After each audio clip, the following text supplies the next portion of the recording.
So let's talk about just where things are in New York State. There's a lot of talk about different regimes of decriminalization and medical marijuana across the country, and in New York there's been a lot of discussion about it. Where does New York stand on this kind of spectrum? Well, statewide, there is a medical marijuana law that Governor Cuomo has pushed through. It's very strict, and it doesn't allow for home growing, doesn't allow even for smoking marijuana. Very much just vape only, with certain companies allowed to produce the material. So that's statewide. And then for the city, we were the marijuana arrest capital of the world with over 50,000 arrests a year. And now, since Blasio has taken over, he has changed that so that marijuana arrests are far lower than that. And the commissioner, police commissioner Bratton, sort of reluctantly went along with that, although there's been some back and forth.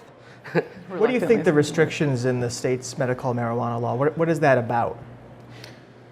I think that a lot of the newer states are playing it safe. I think that they're trying to get as close as possible to what they perceive to be the sort of pharmaceutical model. The problem in New York also is that we're not allowed to vote on referendums the way they are in some states. There's a small number of states where all of it has to come up through the legislature. And the politicians, frankly, are just cowards. They're far behind the people. People of New York State clearly want legal marijuana medicinally and for adult use in general. And basically, if we were allowed to vote on it, it would already have passed. So the bill ends up being very watered down because Republicans in the Senate get to have their say and everybody has their say, and by the end, what Cuomo comes up with is basically the bill that's very restrictive.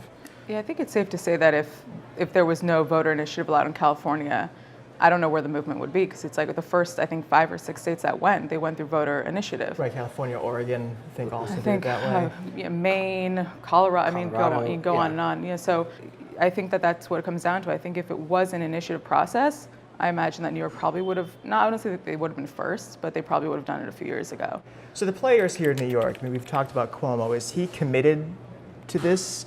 And you've mentioned some folks. Does anyone stand out as like an opponent in the state? Who are kind of the people who are part of this debate? Well, Cuomo's kind of, on the fence, I think.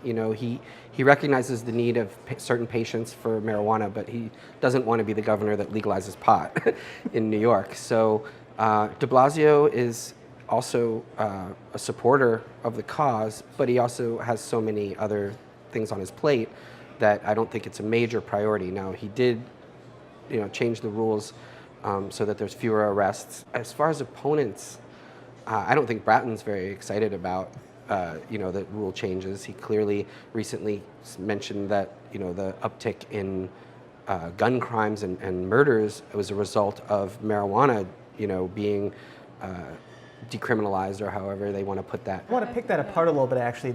Was Bratton saying that it was because of the decriminalization, or was he saying kind of a version of the argument a lot of people have made, which is that the prohibition of marijuana leads to kind of violent defensive drug turf? What exactly what was the argument he was making there? I think from his perspective, ending stop and frisk and reducing the ability of police to make marijuana arrests keeps guns on the street, because maybe once out of 100 times after the stop and frisk, they'll find a gun, or after someone smoking a marijuana on the street, they'll search them and arrest them and find a gun or something, and so they consider that getting a gun off the streets.